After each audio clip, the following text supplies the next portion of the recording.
Gunna is officially free. He's walked out of it wasn't Fulton County. He was in like another jail, but he's walked out of jail. There's a video of him walking out now. It's interesting. I see him with a woman. I'm not too sure who this woman is. She definitely got a BBL. You know what I mean? I don't know if he caught a new one in jail. But anyway, he's officially out for plea, Gunna. He's officially free. He's not making any statements right now, guys. Thank you. He hops in a Maybach truck. No, we have a... And he takes off. He's officially free.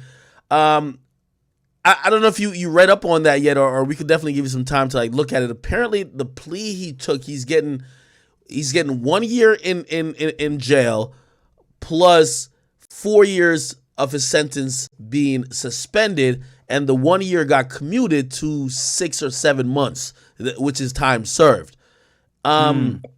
People are really saying, what the fuck? I thought you guys had him on a racketeering charge. Like, you know, that's pretty much equivalent. Those gang charges are pretty much the equivalent of a racketeering charge. People are shocked that, hey, you get a 6-month stint with a suspended sentence. And let me look up the plea once again, because we saw it before. There's a name of the plea I've never seen before. However, I will say this. The lawyer that is Gunna's lawyer was the same lawyer that represented T.I. for his federal case, right? Even though it's not a federal case, but his federal case that had to do with the silencers, like all these things he had, all the weapons, and that person got him a year and a day. If you could get T.I. a year and a day, you get this guy for like basically a RICO charge, 6 months, like Jesus Christ. Let me look. Yeah, so I could comment on this while you pull up that plea agreement. So here's the thing. Typically, the first thing I want to say is that state racketeering charges are much different than federal racketeering charges. The state of Georgia is is a state that does have its own racketeering charges from a state perspective versus the federal ones. The federal ones are the ones that pull people away for a very long time. Now, as far as this racketeering case, I am familiar with it. I did cover the YSL case as well. Gunna had some of the least charges on the indictment. They got him for like, you know, general racketeering activity, etc., like very like boilerplate type legal language on his charges. But for him to be able to get a plea agreement, get out on 6 months, etc., I hate to say it, man. I'd be shocked if he didn't cooperate. I'll just say it all the way. I'd be shocked if he didn't cooperate, especially given the fact that all his co-defendants are still in jail. The timing was weird to me. The timing was super weird to me. So I'm sure, you know, I'm not going to put you on the spot for this because I know you like to be very prepared on stuff. But apparently, and this, I'm going to read it. This is via WSB TV. It says a rapper entered a negotiated plea known as the Alford plea, in which a defendant doesn't admit he committed the crime, but acknowledges that it is in his best interest to plead guilty. And I'm wondering, okay, this helps Gunna, but how does this help the state? He doesn't have to admit he committed the crime, but he acknowledges that it's best that he had to plead guilty. How does this help the state when you have 27 other defendants awaiting a possible trial that you claim you have 300 witnesses? Yeah, it doesn't help at all. And that Alford plea, it's rare. It's not common. So the fact that he took a unique kind of plea like that, the fact that a lot of his co-defendants are still in, no one's really been released on anything. And just the level of the case. The thing, let's be honest here. They want Young Thug. That's who they want. They want to pin. They want to. He's probably more than likely the top guy that they want to go after because he's a leader of the organization. So they want to go after him. And how are you going to go after him? Well, you're going to have to go after someone else in the organization that is close enough to him to be able to give you actual real information, but at the same time, not high enough where, we can't afford to let this guy off easy. Does that make sense? So, like, I'll give you an example, like 6ix9ine, right? I covered his case too. Yeah. The reason why 6ix9ine was such a fantastic cooperator is because he was in a position where he was financing a lot of the situations, right? He had the money, so therefore that immediately put him in touch and in contact with the higher level guys. And then at the same time, he was low enough where if we give him no time, it's not that big a deal because we really want to go after these other dudes, right? We want to go after fuck, who are the, we want to go after Shoddy, we want to go after Mel Murda, we want to go after all these dudes, the high-ranking blood guys. So whenever you're building a racketeering case, a gang investigation, some type of case, drug trafficking, right? A case where you have multiple conspirators working together to commit a multitude of different crimes, especially racketeering, you always want to go for guys that are fourth or fifth removed from the top guys because they have enough information, right, on the top guys because they're close enough to them. But however, they're far enough where if they get less time, it's not that big of a deal because they're not the ones ordering murders. They're not the ones necessarily directing things. They're just kind of in the middle. So Gunna is kind of in that position. Am I saying that Gunna snitched? No, I'm not saying that. But what I am saying is that he's in a position that me as an investigator would want to exploit, a prosecutor would want to exploit, and he got a strange plea deal and he got out before everyone else. Now, these are things that, you know, could be an indication of potentially cooperating with the government, especially getting a plea deal that early on. Hey, okay, so now I got to read to you, which he didn't put this on the social media because he wasn't free yet. Ironically, news of the plea comes with a statement. So he has a statement already ready. It says, after the sentence came down, the rapper released a statement saying, while I have agreed to always be truthful, I want to make perfectly clear that I have not made any statements, have not been interviewed, have not cooperated, have not agreed to testify or be a witness for or against any party in the case, and have absolutely no intention of being involved in the trial process in any way. This statement makes a lot of people say, well, why the fuck did how could it be in the best interest of the state if you have been denied bond 4 times and they could at least hold you until next year, which is the trial or the scheduled start date of the trial? Why give you this plea now? What do you think about this statement and that? Yeah, I mean, that's the best way to look at it is how does the state benefit from not gaining information from you, especially when you're in a privileged position where they can glean a lot of information, you know? Like it just, I see what he's saying, and obviously that's a smart PR move to like immediately put that statement out as you're being released so that people don't assume anything. But just from my background, my training, my experience, it's very strange for him to get these benefits without necessarily giving the state something in exchange, especially when they could have said, all right, well, go pound sand, bro. We don't care. We're going to go ahead and just keep you in jail, and you're going to get hit with these charges if you don't cooperate to some degree. Hey, sorry to interrupt, but so the chat told me to scroll down a little bit, right? Okay. It says, despite saying he will not testify, it is a condition of Gunna's, I'm guessing, it says trial, but I'm guessing it got to be plea because there's no trial.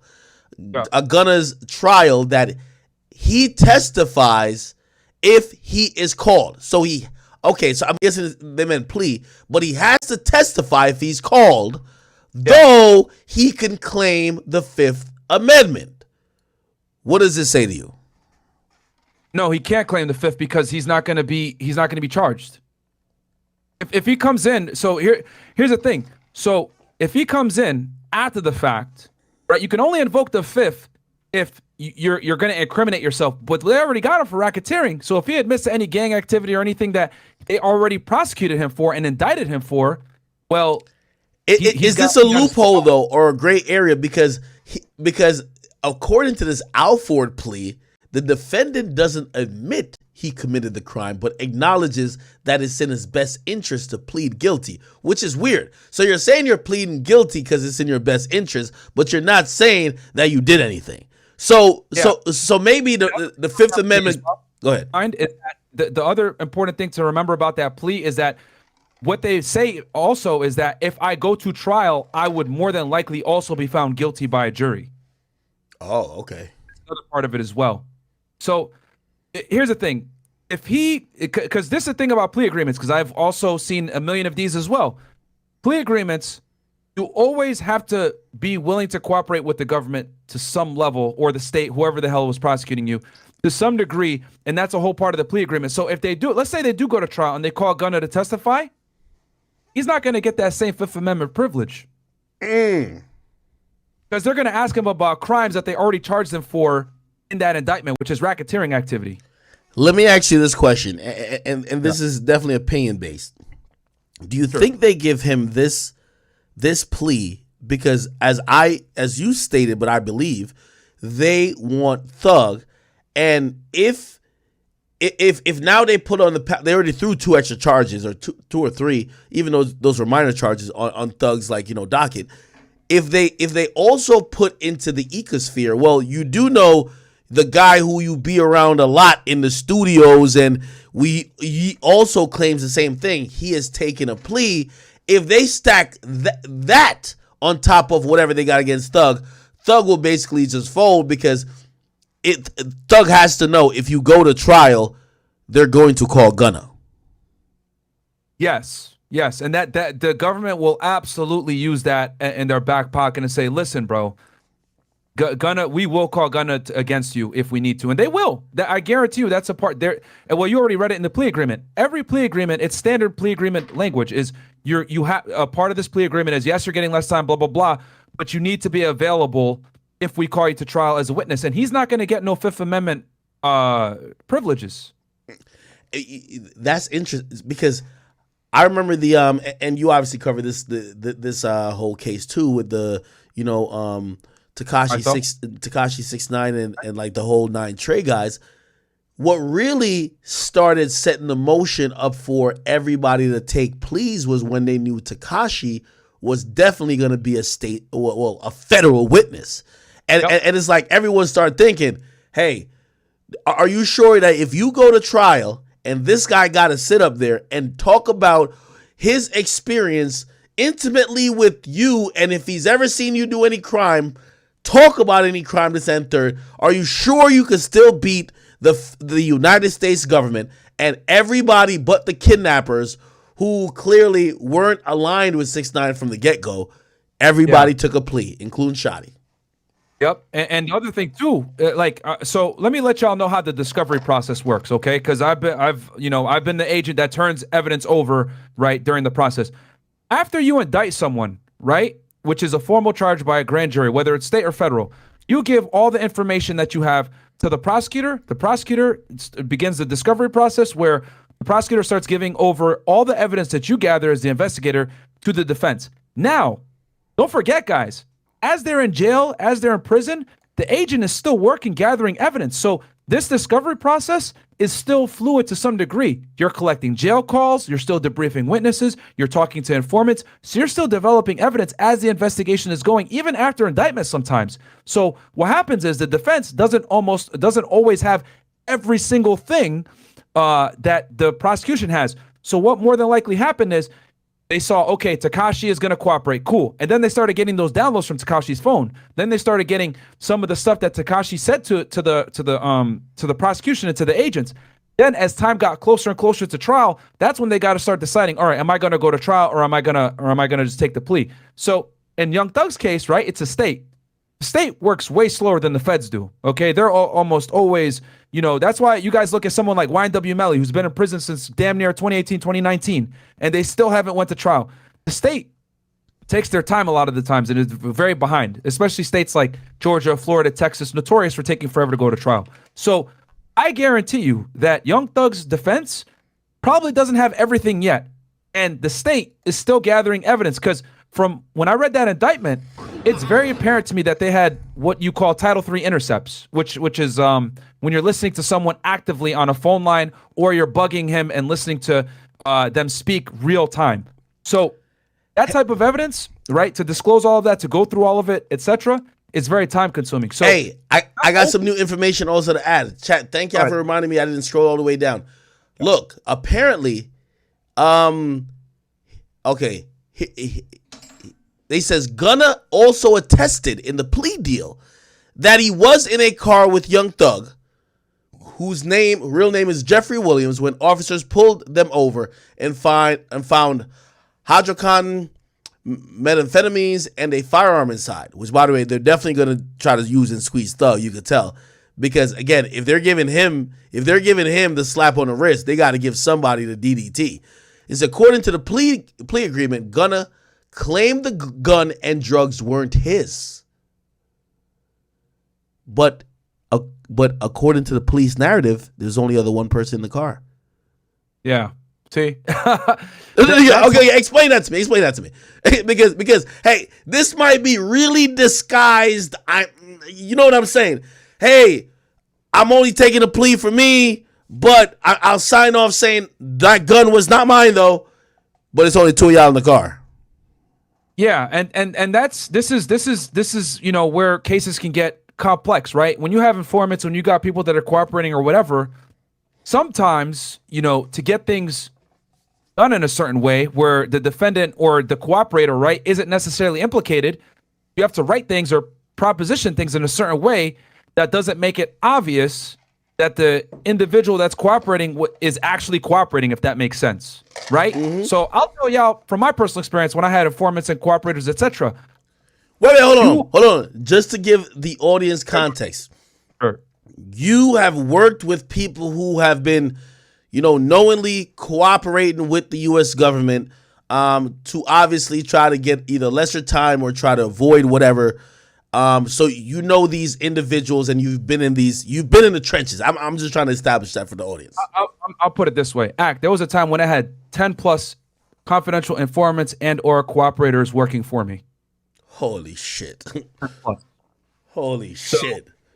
There's no one else that could talk about this in a more educated fashion. When I would write my report. Hey, Chad, Fed it 1811, man. Y'all got to go check my mans out, man. Listen, I think when it comes to the hip hop space, I go pretty in depth, but obviously there's still another depth that could be done that someone like me won't go. And also sometimes I'm only caring about hip hop cases. But if you think about shit, I had a great time watching your whole Jeffrey Dahmer breakdown. I think you do a great job outside the scope of that. So you guys go check him out if you really want in depth. Apparently your true crime is a real thing, man. I ain't gonna lie, I might have to launch a true crime fucking channel recently. Love it. But anyway, yeah, okay. Not to cut you off, but just to give a random plug. Okay, so you've worked with all type of people who have cooperated. How does this sound though? So in the plea, he's saying it's not mine, but let me read it again. Gunna also attested in the plea deal that he was in the car with Young Thug. So he says he's marking the time. I'm in the car with Thug. Yeah. When police pulled him over and found hydrocodone, methamphetamine, and a firearm inside, and according to the plea deal, Gunna claimed that the gun and drugs were not his. It's unclear if anyone else was in the car at the time. So when you have informants, cooperating defendants, sources of information, and I could break down the difference between each if you care, but I'll put it this way, as someone that controlled all different types of informants at different levels, right? It's your job as the investigator to protect your guy from looking like he cooperated, especially if he's a part of a criminal organization where retaliation is almost inevitable. Okay. Oh, so that's the thing. So it is a thing to try to make the person who is helping the investigation not look like a snitch, quote unquote. Here, I'll give you an example right now, a real-time example. Let's say, right, I get information from a source that there's 10 kilos of cocaine in a car. Yeah. And it's traveling on Interstate 95. Yeah. Right? But then I also find out through maybe a good Samaritan that this drugs in this car. Maybe not to the same level of detail, but I also get information that there's drugs in this vehicle going on this highway at this time. What I do, right, as the investigator, as I call the highway patrol and I tell them, hey, listen, this car right here, I got some reliable information that the car has dope in it. But, big but, I need you to develop your own probable cause, stop that vehicle, and do a search. So the trooper sees the car, he stops it, maybe for a broken taillight, maybe for a license plate not matching or some other reason, right? There's a reason why it's easy for them to pull you over. He pulls them over with his own probable cause, of course, and then through the course of the investigation, and he doesn't state any of the intel you've given him. Hell no, he doesn't. So He goes ahead and he does that, right? He's, oh, do you mind if I can search the car? Gets consent, searches the car, finds the drugs. Bam. I've effectively protected my informant now, or my source, or whoever it is, in that seizure. Because now it looks like it was a traffic stop. Of course, when I write up my report, I have to disclose, yeah, I received information, blah, blah, blah. But I don't have to necessarily go in detail because it was independently corroborated through the stop. Does that make sense? So that's one way to insulate a source. That's an example. Ain't no way. Ain't no fucking way. Jesus. Okay. All right. Wow. Apparently, which also I didn't read, they said alleged YSL co-founder, which this is odd, Walter Murphy also negotiated a plea deal in the indictment on Tuesday, according to his lawyer, Jacoby Hudson. By the way, there's a lot of people who kept talking about trial. I said, ain't no possible fucking way we'll ever see no RICO case go to a actual jury trial for the majority of the people. Maybe one or two brazen people take it there, but no. Everybody's gonna plea out. And if we're seeing a co-founder plea out, you know, obviously you have to think about this. One of Young Thug and even Gunna's like major their arguments was that, oh, YSL's not a gang, it's only a record label. Well, now a co-founder of the gang component is negotiating a plea. He's pretty much corroborating the fact that it's a gang. Yeah, that doesn't work. Whenever people say, "Oh, yo, it's not a gang," that doesn't work. All they have to do is prove that you guys are committing some type of crime for the betterment of the organization. That's all they got to prove when it comes to racketeering, essentially. Right? And the fact that they have the branding, the memorabilia, all this other stuff, right? Like, I mean, hell, when I looked at the indictment, I went ahead and I pulled like the music video clips that they were using as evidence. Bro, them just having on like YSL chains with a snake on it was considered evidence because they were able to tie the snakes back to what? The Bloods. That was their fuck up. Bro, if you're a part of a national gang, GD, Blood, Crip, any of these like big gangs, Lion King, whatever, and they're able to tie it back to that, you're done. It doesn't matter what the fuck you think. You say Slime or any of this other stuff. They were always able to tie it back to the Bloods, which automatically is considered a national gang. Done. The racketeering all day. Easy. Oh my God. So it is in your belief, and partially, I think, definitely in my belief, but I think the majority of people have said, hey, listen, this case is to catch a few people and put them away. And I'm wondering what time they'll look. So if Gunna got 6-7 months, I'm wondering how serious the state is about their case, because federally, Casanova is being, they're actually suggesting 20 years. The prosecutors recommended 20 years. Yep. Okay. I mean, I called it that he was gonna get a significant amount of time. And he took a plea. Yes. He took a plea. If you took a plea and